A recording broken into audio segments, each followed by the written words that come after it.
కష్టం వచ్చినప్పుడు ధర్మం పాటించి ధర్మము వలన నేను గెలుస్తానని ధర్మం కోసం నిలబడిన వాడు ధార్మికుడు తప్ప అన్నీ కలిసి వచ్చేస్తుంటే ధర్మం చేయడం పెద్ద గొప్ప విషయం ఏం కాదు. అన్నీ కలిసి రాలేదు రాముడికి జీవితంలో.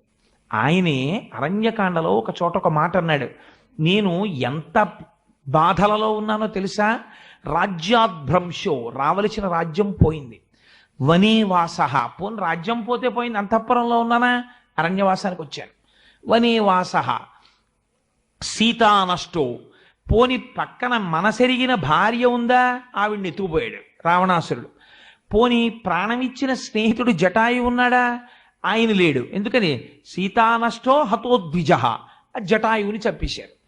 ఈదృశీయం మమావస్థ, నేను ఇటువంటి భయంకరమైన స్థితిలో ఉన్నాను, నిర్దహేదపి పావక, ఇవాళ నేను ఉన్నటువంటి కష్టం ఎటువంటిదంటే